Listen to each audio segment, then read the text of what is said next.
Hi, I'm Liz Dyer. I'm the founder of Real Mama Bears, an organization dedicated to supporting, educating, and empowering families with LGBTQ plus members and advocating for the LGBTQ plus community. Today, I'm here with my friend Rebecca Miner.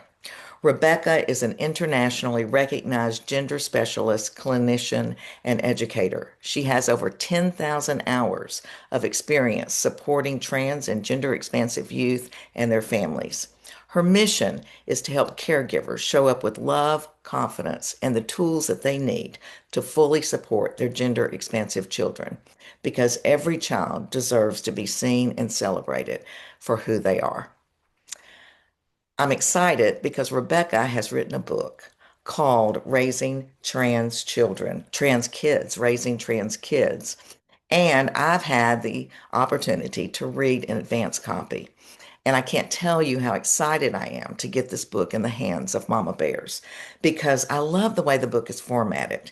What Rebecca does is she takes these common concerns that parents and caregivers of gender expansive youth have, and she explores them thoughtfully and thoroughly in each chapter. And I'm telling you, she doesn't leave anything out. So, without further ado, let's bring Rebecca into the conversation. We're going to talk about her, we're going to talk about the book, and we're also going to answer some questions that the Mama Bears had for her. Hi, Rebecca. I'm so glad you're Hi, here Liz. with me today. I'm thrilled to be here. Um, very exciting. Your book is going to actually be released next week, right?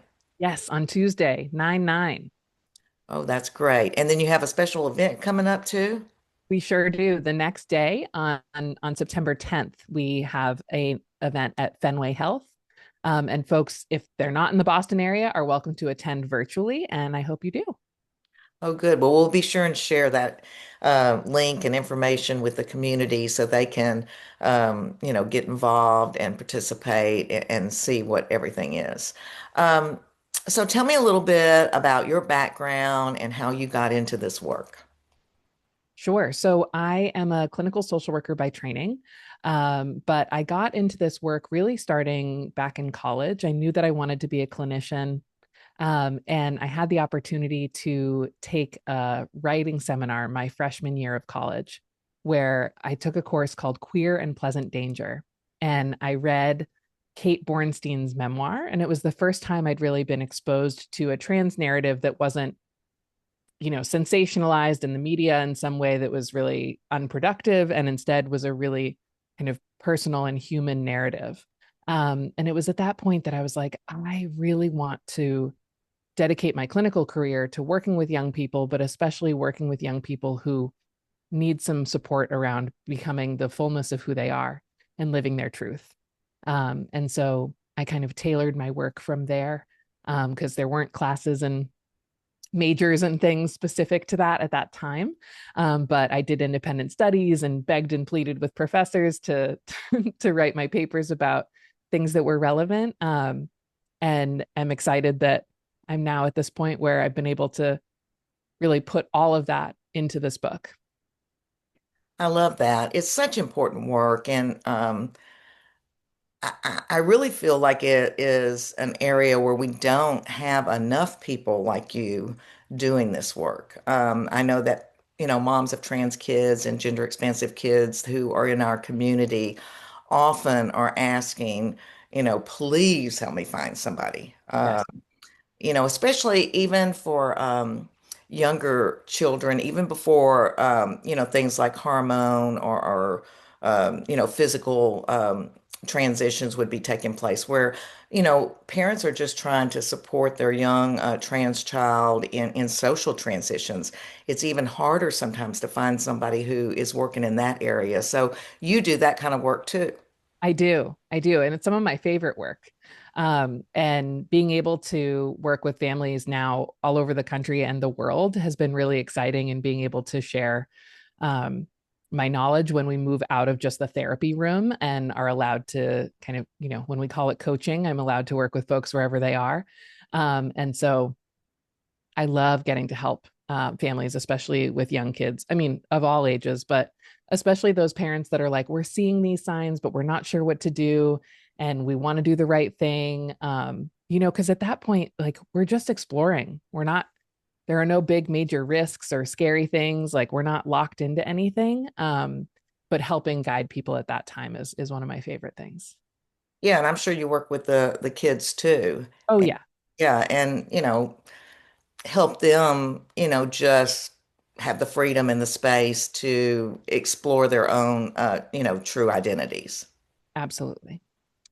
Um, so you've been working on this book for a while, I guess. You've obviously gathered a lot of good information from your experience of working with families. So tell us a little bit about that.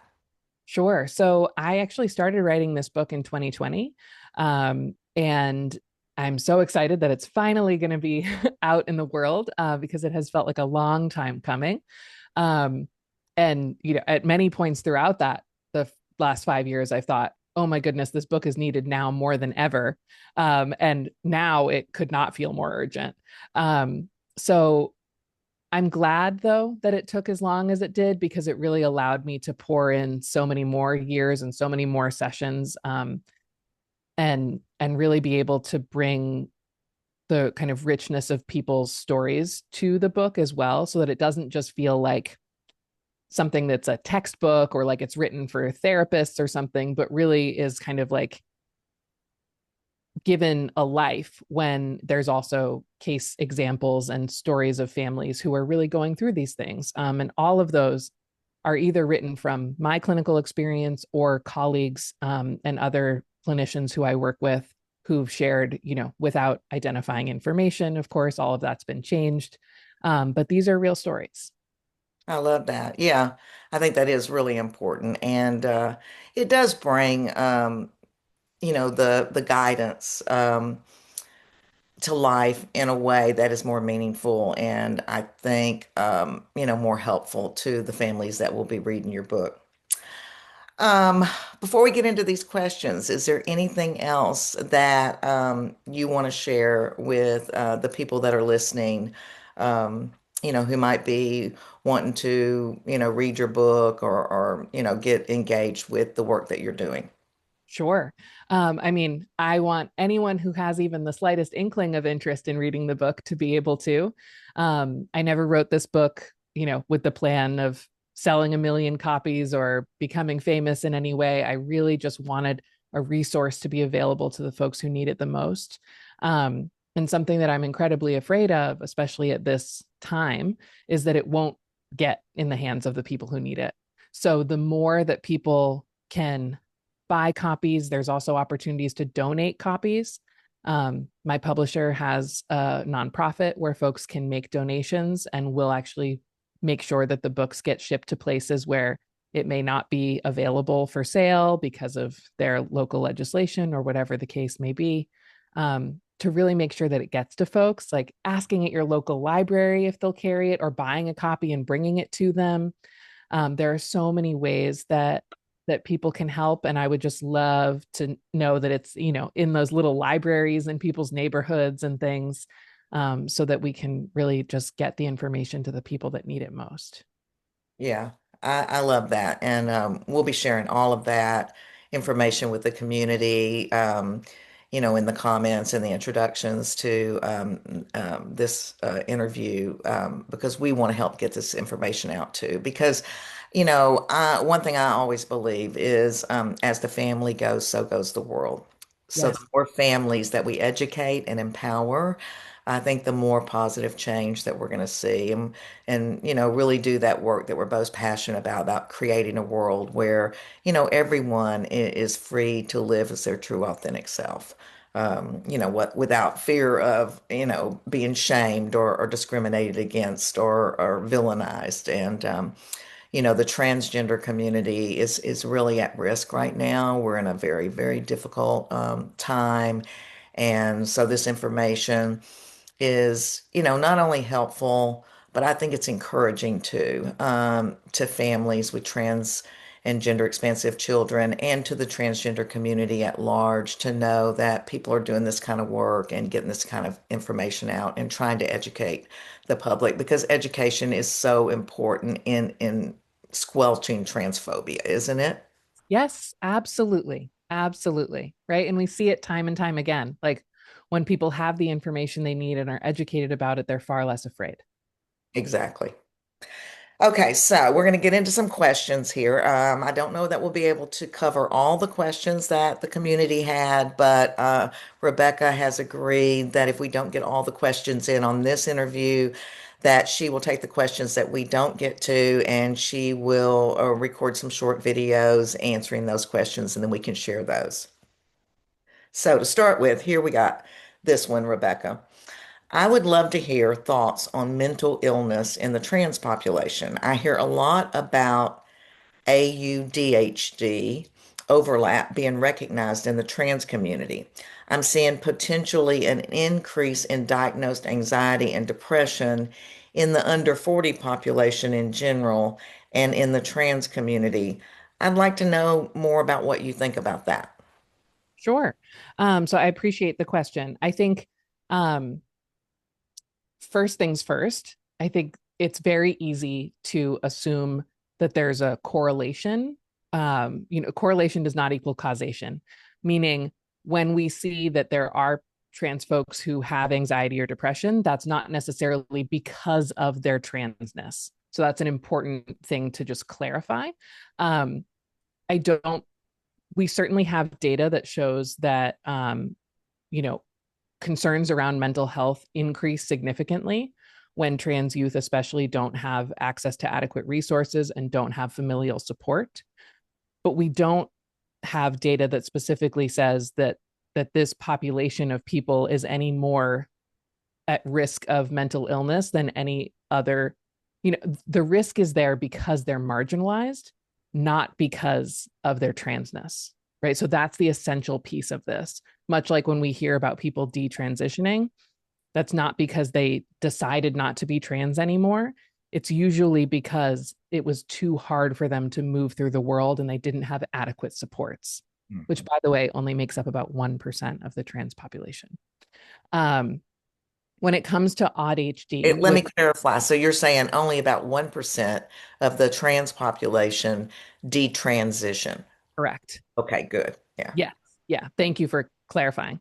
Um, when it comes to ADHD, which I'll define for folks who may be unfamiliar, that is a combination of the words for autism and ADHD. So it reads like AUDHD. So what we're seeing there is a combination of neurodivergence that's in relationship to transness. Now, the data does support that there is a significant overlap in those populations. And again, I don't see neurodivergence as being mental illness in a way that I think all diagnoses really that are in the DSM, for example, fit under the umbrella of neurodivergence. However, I think it's important to note that there are plenty of people who lead happy, healthy lives who have depression, anxiety, or are autistic or experience ADHD symptoms. So I want to be just careful about not pathologizing anybody. Um, but it is accurate. You are correct that there is and there's data to support that there are a number of, or the numbers of folks who are trans or gender nonconforming and autistic or have ADHD is significant. And that's why one of the chapters in the book actually focuses specifically on that relationship. Oh, that's helpful. Yeah, I did notice that when I was looking at the chapter titles and reading through the book. Um, and I just want to ask you this because I heard someone say this recently, and I thought this was also very insightful that um, sometimes people say that people that are on the spectrum, have a lot of anxiety. But this person was saying that's because they're trying to exist in a world that really is not, created, you know, to really fit them. I mean, Mm-hmm. it'd be like, I don't know if you're right-handed and everything that you went to get was geared towards left-handedness, which left-handed people probably know what that's like. So Yes. just not having a world that or like being a person that has is hearing impaired. They may have anxiety because the world is not really created for these, other identities that, are a lower percentage of the human race. Is that true, do you think? Absolutely. I mean, I think lots of us experience anxiety, first of all, as humans. Yeah. I think if you're not anxious at all in this current climate, you must not be paying attention. Um, um, but certainly that, yes. And the same thing I think makes sense to say for transness is like it is more anxiety provoking to move through a world that is not designed for you. Yeah. So You say yes. that so much better than I did. Well, I'm just reflecting back what you said. Um, but yeah, that is accurate. Okay, well, thank you for that. And yeah, there is more in the book about people who are neurodivergent and transgender and gender expansive. So you go into that more thoughtfully and thoroughly in the book. So that's good that you covered that. Yeah, and there's Okay, here's tons of another. data in there. I'm sorry, go ahead. I was just going to say there's tons of data in there. So if you're someone who likes facts and figures, that chapter is loaded. Good. Yeah, the moms like data. We They do. Yeah, They we love really do. I'm sure you have found that out in your work. absolutely. And I respect it, right? Like you want to do right by your kid and you want to understand, that this is grounded in science and fact and not just something we're making up and trying. So I can assure you it's jam-packed for your mom reading pleasure. Thank you. Okay, here's another question. I'd love to hear about encouraging my mid-20s daughter when the political situation for trans people scares the crap out of her. And socializing is already difficult because she's autistic and she's not fully transitioned yet. But people don't always respond well to her appearance or her behaviors. So she tends to hide in her computer space and hang out with friends online. If she was happy doing that, I'd be okay. But she's not. Right. How do we tell our kids that everything will be fine when they are under attack? How can we assure them so they can get out and live their lives? What an important question at such a difficult time to answer that, right? I think first of all, there are lots and lots of trans young people, especially in their 20s, whose worlds have become computer based in a lot of ways. They're connecting with people online and playing games and in many ways it's not what we want for them in that like we want them to have a full social life and be in person with other people. And I'm still grateful that they have some kind of connection.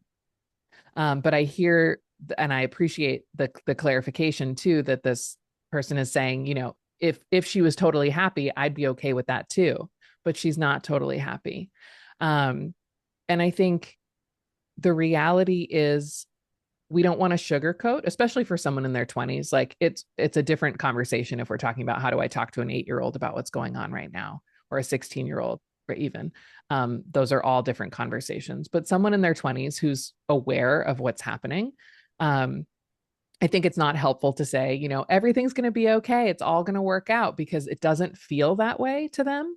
And it may likely not feel that way to you. I think what is helpful is to focus, like name and acknowledge the reality is that things are very scary right now. And things have been very scary before. And lots of marginalized populations and groups of people have fought their way through terrible times and come out the other side. Within your lifetime, you all have probably witnessed what happened around the AIDS epidemic and the way that gay people were treated in the 90s. And that's markedly different today than it was then. And that was a time when it felt like, I'm not sure how we're going to live through this. And some people didn't, right? I don't want to sugarcoat that either. But I think it's important to remember that like this is not this is a long fight. And right, there's that quote that's like the arc of justice, or no, I'm gonna butcher it, but like the Arc of arc the universe, right? long, but it bends towards justice, Yeah. right? So we're not in a good spot right now, and we can acknowledge that. But my hope and belief is that we are moving towards a future where things do look better. And so really my hope is that young people hold on long enough to see that future. And I think as their parent, you have to hold that hope too. Um, and I think leaning on smaller community, right? Whether that's your local community, connecting for you to connect with other parents for sure. I'm so glad you're part of Mama Bears. But also helping her to maybe connect with other folks if possible nearby. And knowing that, because she's autistic, she may feel most comfortable with some other autistic folks, whether they're trans or not. Um, there also, I think sometimes hobbies and things can be a really helpful way for people to connect. I know a lot of my autistic and trans clients like love playing Dungeons and Dragons. And so if you can find a local group that's playing that, so that there's an activity everyone's kind of focused on rather than each other, um, helping her get involved in some of those ways could be helpful. Um, and I think there is a reality that we are in an acutely challenging time. Um, but we're working on it. Yeah. Yeah, I think all that's really helpful. I guess the only thing I was thinking too that maybe someone might try is to maybe also find some volunteer opportunities. Yes. Yep. Absolutely. Right. Sometimes we're helping other people, it can really, I don't know, somehow relieve some of that personal anxiety that we have, I think. Right. And like if social anxiety is a challenge, right? Volunteering at a dog shelter or something where like, maybe you're in a soup kitchen where you're just packing bags of groceries or connecting with animals can be a great one. Um, That's a great one.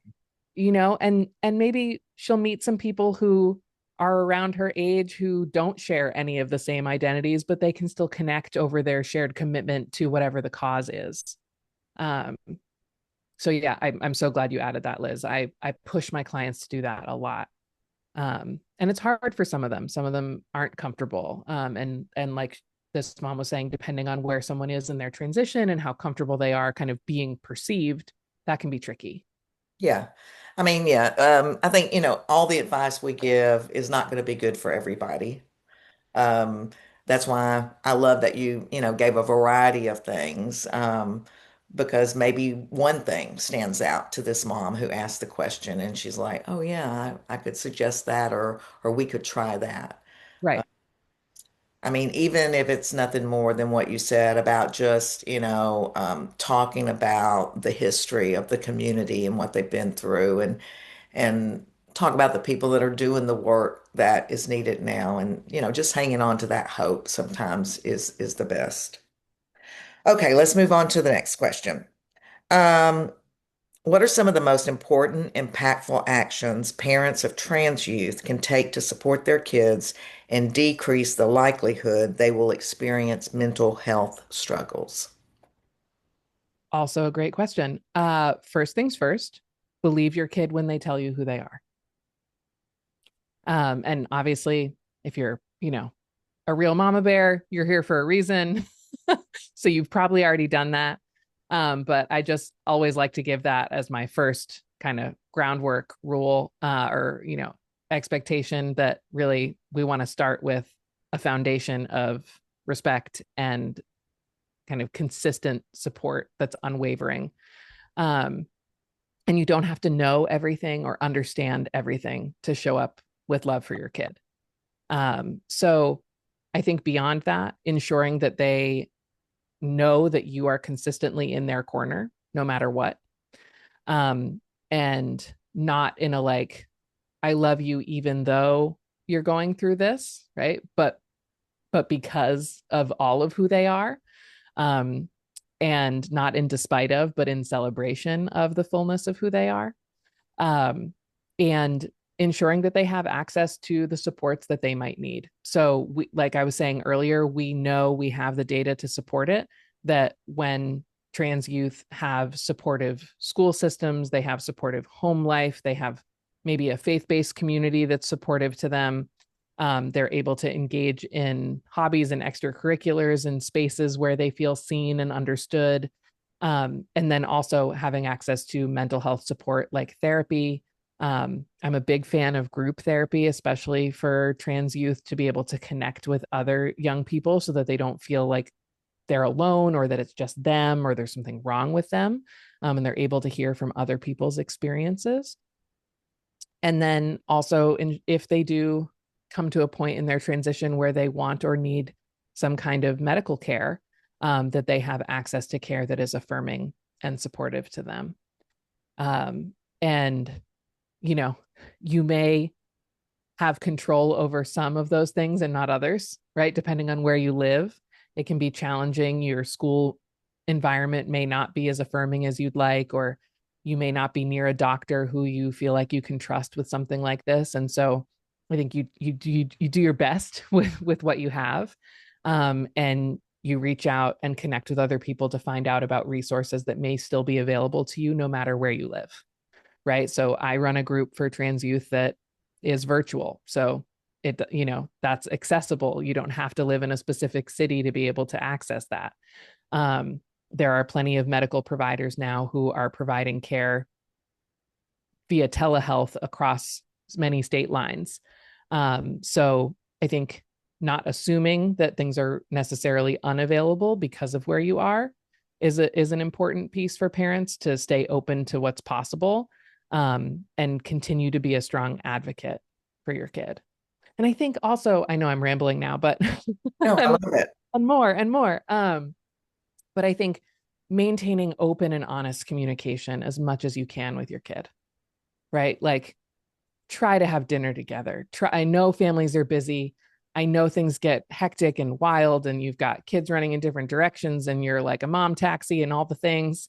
Um, and I think even when you're in the car is a great place to talk to teenagers, especially. You don't have to look at each other. It doesn't have to be awkward. You can turn the music up if things get weird or if they don't want to talk to you. But check in with them. Ask them how they're doing, like actually how they're doing. Not just like, how was school today? And they're like, fine, and they go up to their room, but like, how are you feeling about all this? And also, are they paying attention to some of the kind of scary things that are going on publicly? Some of my clients really like shield themselves from that. And in many ways, that's healthier for them. Um, and some of them are like overly tuned in, and it's something that they're holding and they're worried about and they don't want their parents to worry about. And so I think checking in to be like, where are they at? Like, what are they holding right now? Um, and then helping them figure out how to carry whatever it is that they are holding. I love all of that. Yeah, I was talking to a mom recently who has a trans child, and she shared something that I thought was a really helpful tip. She said one way she gets her child to kind of open up to her is she'll ask her child's advice. Like, what would you tell a parent of a trans child who is in this situation? And then her child will really open up and start giving advice. And she said, it's kind of revealing because really I feel like they're talking about themselves. Mm-hmm. Yeah, that's great. Yeah, I thought that was a great tip. Okay, let's move on to the next question. How do I support my new to college freshmen in navigating these conversations with new friends in their new community? How do I make sure they can feel supported and safe when they're so far from home and their home community was very validating and inclusive, but I don't know that that'll be the case where they're at now. Right. Such a hard thing to let them go when you're like, oh, I know, when home was generally safe. And I think they have to learn, right? They have to have that experience because the world, wherever they end up, is not always going to be as supportive and affirming as maybe your hometown was. I wish it would be, and my hope is that someday it will be. Um, but I think you have to let them also make their own decisions about their comfort level when it comes to disclosure. So I wish I could ask this person a few follow-up questions, but um, you know, do they want to be out at college? Do they want to be disclosing this to friends? Or do they want the opportunity to go to college and just be a freshman like everyone else and maybe go by their chosen name and pronouns and not have to tell their whole story? Um, or they may really want to share that. They may be really proud of who they are, and in which case, I think they will probably use their best judgment when it comes to who they're making friends with. The reality is more and more young people are part of the LGBTQ plus community regardless. So if they're going to school, like if they're going to college, they're going to be around people their same age, many of whom they will probably gravitate towards other queer and trans folks. Um, and, again, totally depends on where they're going to college and what state it's in, et cetera. But some schools are being very open about these subjects, and it's part of their freshman orientation is to do like trainings around this and make sure that people are affirming and supportive and connecting trans students or LGBTQ plus students with one another. I think joining a group on campus can be really helpful too, so that you build that foundation of community. And you can make friends with people who are kind of safe folks because they're also choosing to be a part of that group. Um, but it's a tricky thing to let your kid kind of just go out there, and not everyone will be kind. Um, we hope that they choose wisely in who they share this information with. Because I've also seen clients who really want to keep it a secret, but eventually that secret does come out in a way that they don't have control over. And so I think owning the narrative, if they're up for it, is probably the safest way to go. Yeah, that makes sense. And knowing their rights maybe is Mm, important, kind of empowering them. absolutely. I know one thing that we try to do in the Mama Bear community is encourage parents to be, you know, advocates in an active way because we feel like that sets a good example for our kids. I mean, our kids, I think, are more likely to do what we do than do what we tell them to do. Right, right. So yeah, but no, I think you're right. We do we always have to follow our kids' leads when it comes to disclosure, and that's the most important thing. But there is empowerment, I think, and freedom and a level of confidence that comes when someone is ready to, kind of just live authentically and be themselves. And, maybe it doesn't have to be the center of every conversation, but it's okay if it comes up Hmm.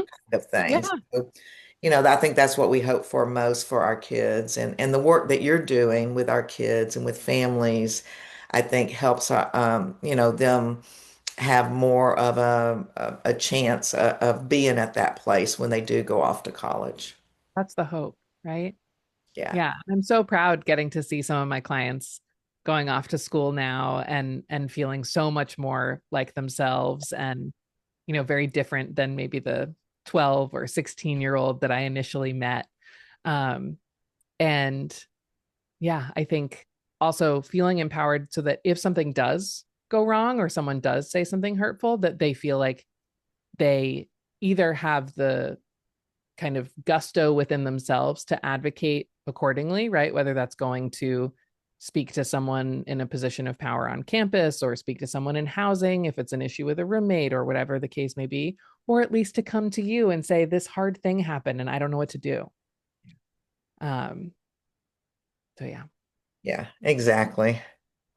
Okay, let's see. Here's another question. Our child began to socially transition at a very young age when they were 6. Most of the things that needed to be done or conversations that needed to be had were done by her dad and I. At what age or stage do you think it's time to fully include the child in those conversations? Now, this mom wants to be clear. In their case, I mean, everything's been yes, yes, yes. None of anything was a problem until the recent administration and the presidency. So all the conversations they were having with schools and doctors and friends and communities, everything went really well until recently. But and they were including their child to a certain degree, but because their child was so young, the child didn't attend every meeting that they had with school administrators, doctors, and therapists. So what she's asking is, what do you think? At what age do you think you do start to, have the child there for all these meetings and all these conversations? What's age appropriate? I think it's actually a difficult question. Do we know how old the child is now? Well, no, she doesn't say exactly. Because the tough thing about answering that without knowing the child is there are very different 8-year-olds, 10-year-olds, 12-year-olds from each other, right? Like maturity wise, in terms of what they can tolerate, what they have the emotional bandwidth for. Um, I would say, generally speaking, I I like to protect children from some of those types of meetings unless they are at an age where they're saying, I'm ready and willing and want to be part of that conversation. So I would actually ask the child if that's something that they want. Yeah. Um, because some kids might be like, absolutely not. Like, can you go talk to the school for me? Um, if we're talking about a teenager, I think it makes sense that they're involved. Um, but if we're talking about an elementary school kid, or even a middle schooler, depending on their maturity level, um, and kind of what the conversation is about, right? If it's a meeting about like what bathroom they feel most comfortable using, then they should get to be a part of that conversation. If it's going to be a contentious and kind of ugly meeting about policy, they don't need to be a part of that conversation. So I think there's a tricky balance to figuring out when to involve a young person, and I think asking them is best practice. Yeah, and I think most parents can probably follow their gut. Yeah.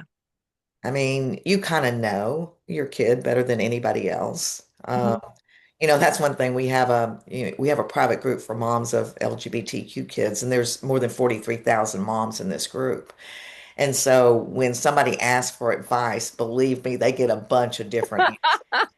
And so Yes. my answer is always, a lot of great advice here. Follow your gut because you know your child better than anybody else. Mhm.